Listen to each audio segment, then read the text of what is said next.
বিরিয়ানি খেতে আমরা কে না পছন্দ করি। ছোট থেকে বড় বিরিয়ানি ভালোবাসে না এমন কিন্তু কেউ নেই। আর আজকে আমি আপনাদের সাথে দুটো রেসিপি একসাথে শেয়ার করব। একটা হলো ডিম বিরিয়ানি আর তার সাথে সাথে একদম মাখা মাখা চিকেন চাপ। আর দুটো রেসিপি একদম সহজ পদ্ধতিতে করে দেখাবো। তাহলে চলুন আজকে রান্নাটা আমরা স্টার্ট করি। প্রথমেই আমি এখানে উইথ বোন কিছু চিকেন পিস নিয়েছি।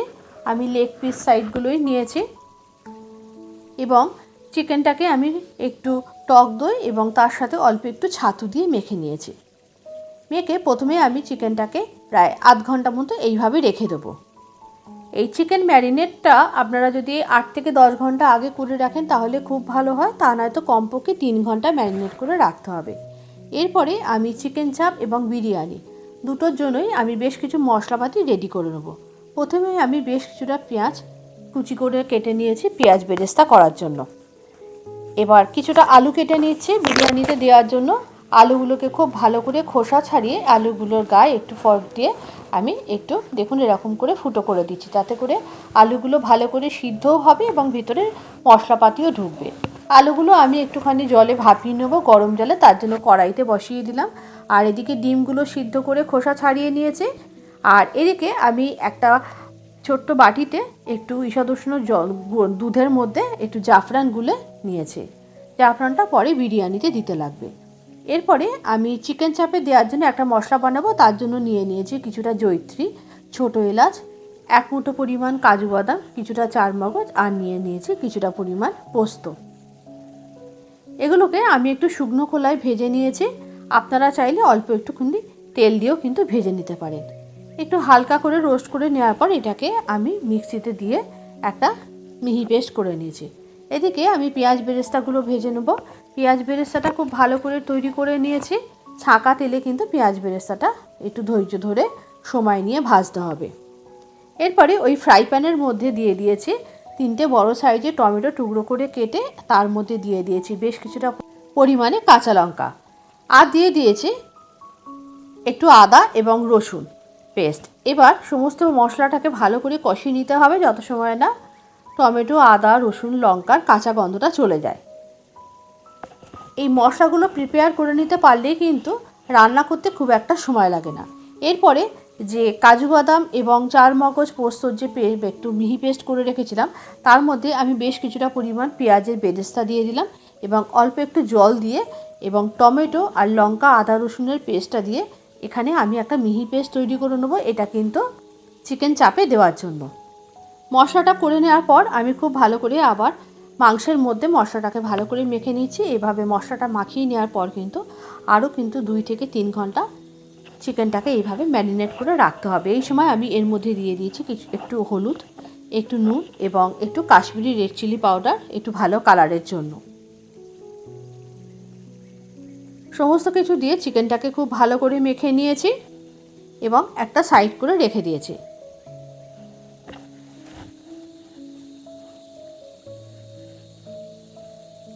এরপরে আমি কিন্তু বিরিয়ানিতে দেওয়ার জন্য একটা মশলা তৈরি করে নেব। তার জন্য পেঁয়াজ বেরেস্তা এবং টমেটো, আদা, রসুনের যে একটা মশলা ভেজে রেখেছিলাম সেটা দিয়ে খুব ভালো করে একটা মিহি পেস্ট করে নেব। এর মধ্যে একটু লবণ দিয়ে দিয়েছি পেস্ট করার সময়। এরপরে আমি চালটাকে ধুয়ে নেব। এখানে আমি 4 জনের জন্য বিরিয়ানি রান্না করব, তার জন্য আমি এখানে প্রায় 350 গ্রাম মতো চাল নিয়েছি। চালটাকে খুব ভালো করে জল দিয়ে ধুয়ে একটু ভিজিয়ে রেখেছি। 1 ঘন্টা মতো চালটাকে ভিজিয়ে রাখতে হবে। একটা ফ্রাই প্যান নিয়ে নিয়েছি এবং তার মধ্যে দিয়ে দিয়েছি বেশ কিছুটা পরিমাণ রিফাইন অয়েল। তেলটা ভালো করে গরম হলে তার মধ্যে আমি একটু নুন, হলুদ আর একটু কাশ্মীরি রেড চিলি পাউডার দিয়ে দিয়েছি। দিয়ে ডিম এবং আলুগুলোকে ভালো করে ভেজে নেব। এতে ডিম এবং আলুগুলোর মধ্যে খুব ভালো একটা কালার তৈরি হবে। ডিমগুলো ভেজে আগে তুলে নিয়েছি, আলুগুলো কড়াতেই থাকলো এবং এর মধ্যে দিয়ে দিয়েছি যে মশলার পেস্টটা বানিয়ে রেখেছিলাম পেঁয়াজ বেরেস্তা এবং টমেটো, আদা, রসুনের, সেটা দিয়ে দিয়েছি। দিয়ে ভালো করে আলুর সাথে মশলাটাকে কষে একটু ঢাকনা চাপা দিয়ে কষিয়ে নিতে হবে। এরপরে এর মধ্যে দিয়ে দিয়েছি একটু গরম মশলা গুঁড়ো আর দিয়ে দিয়েছি ফ্যাটিয়ে রাখা টক দইটা। টক দইটা দেওয়ার পরও মশলাটা খুব ভালো করে কষিয়ে আলুটাকে একটু সিদ্ধ হওয়ার জন্য রাখতে হবে এবং এর মধ্যে আলুটা যখন সিদ্ধ হয়ে এসছে তখন এর মধ্যে দিয়ে দিয়েছি একটু বিরিয়ানির মশলা আর অল্প করে একটু জল দিয়ে আলুগুলোকে একটু সামান্য সেদ্ধ করে নিতে হবে। 80% মতো আলুটা সেদ্ধ হয়ে গেলে তাহলে ডিম বিরিয়ানির জন্য আলুটা কিন্তু একদম রেডি হয়ে যাবে।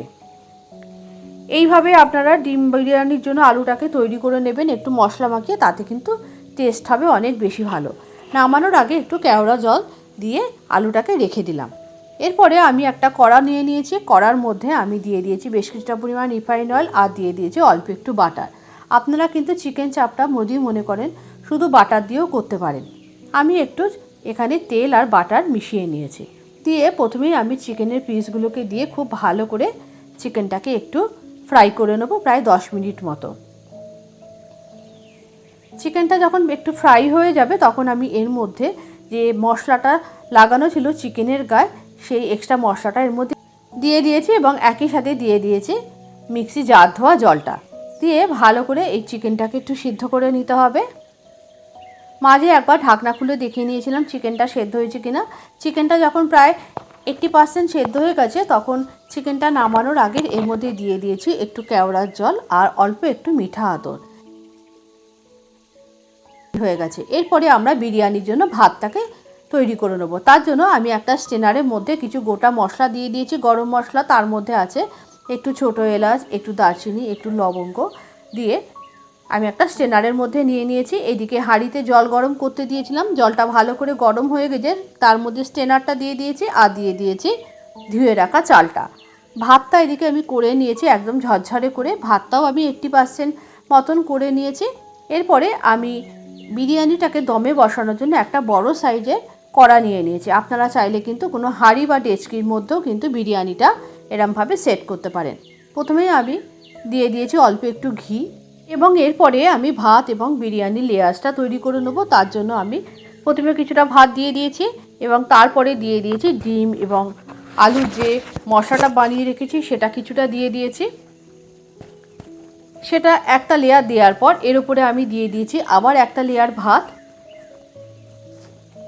দিয়ে, তার উপরে আমি আবার আলু এবং ডিম দিয়ে দিয়েছি এবং সবশেষে ওপরে দিয়ে দিয়েছি ভাত। এইভাবেই আপনারা 1 লেয়ার বা 2 লেয়ারে বিরিয়ানিটা কিন্তু রেডি করে নিতে পারেন।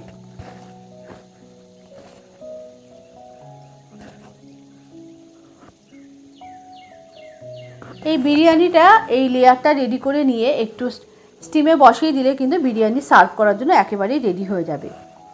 দেখুন বিরিয়ানি লেয়ারটা আমার করা হয়ে গেছে। এরপরে আমি ওপর থেকে ছড়িয়ে দিয়েছি একটু বিরিয়ানি মশলা আর দিয়ে দিয়েছি একটু ঘি। এই ঘিটা কিন্তু অবশ্যই দেবেন, ঘিটা দিলে কিন্তু বিরিয়ানির স্বাদটা আরও দ্বিগুণ হয়ে যায়। আর ওপর থেকে ছড়িয়ে দিয়েছি একটু কেওড়ার জল আর অল্প একটু মিঠা আতর 2 ফোঁটা মতো।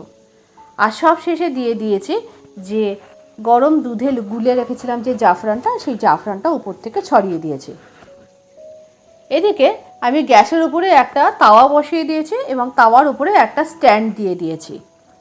স্ট্যান্ডটার উপরে আমি এই বিরিয়ানির কড়াটাকে বসিয়ে দেবো। ডাইরেক্ট আমি কিন্তু তাওয়ার উপরে বসাবো না, তাহলে বিরিয়ানিটা হয়তো তলায় লেগে যেতে পারে। এদিকে আমি পেঁয়াজ বেরেস্তাটা দিতে ভুলে গেছিলাম, তারপরে আমি আবার এর উপরে পেঁয়াজ বেরেস্তাটা ছড়িয়ে দিয়েছি। এইভাবে বিরিয়ানিটাকে আমি প্রায় আধ ঘন্টা মতো দমে রেখে দিয়েছিলাম। দেখুন আধ ঘন্টা বাদে বিরিয়ানিটা কিন্তু আমার একদম রেডি। বিরিয়ানিটাকে আমি সার্ভ করে নেব। প্রথমে আমি চিকেন চাপটাকে একটা প্লেটের মধ্যে তুলে সার্ভ করে নিয়েছি। এরপরে আমি বিরিয়ানিটাকে একটা প্লেটে তুলে সার্ভ করে নেব। এইভাবে আপনারা বিরিয়ানি বানাবেন, গরম গরম বিরিয়ানি পরিবেশন করবেন ছুটি ছাটার দিনে বা এমনি যে কোনো সময় যে কোনো ছোটোখাটো অকেশনে কিন্তু ঘরোয়া এরকমভাবে বিরিয়ানি আপনারা তৈরি করে সার্ভ করতেই পারেন। আজকের রেসিপিটা আপনাদের কেমন লাগলো অবশ্যই জানাবেন। যদি ভালো লেগে থাকে অবশ্যই একটু লাইক করে বন্ধুদের মধ্যে শেয়ার করে দেবেন। আর এই বিরিয়ানির সাথে যদি মনে করেন আপনারা একটু শসার রায়তাও বানিয়ে নিতে পারেন, তাহলেও কিন্তু বিরিয়ানিটা খেতে খুব ভালো লাগবে। যদি ইউটিউব থেকে দেখে থাকেন তাহলে অবশ্যই একটু চ্যানেলটি সাবস্ক্রাইব করে দেওয়ার জন্য অনুরোধ রইল। দেখুন আলুটা কি সুন্দর সিদ্ধ হয়ে গেছে। আজকের রেসিপিটি তাহলে এই পর্যন্ত। আবারও দেখা হবে পরবর্তী ভিডিওতে আর একটা নতুন কোনো রেসিপির সাথে। সাথে থাকবেন, পাশে থাকবেন। আর অন্তরার কুক অ্যান্ড বেক পরিবারটা শুধু অন্তরার না, আপনাদের সবার পরিবার। আপনাদের সহযোগিতায় এই পরিবারকে আরও যেন এগিয়ে নিয়ে যেতে পারি, এইভাবে আমাকে সাপোর্ট করবেন। অনেক ধন্যবাদ।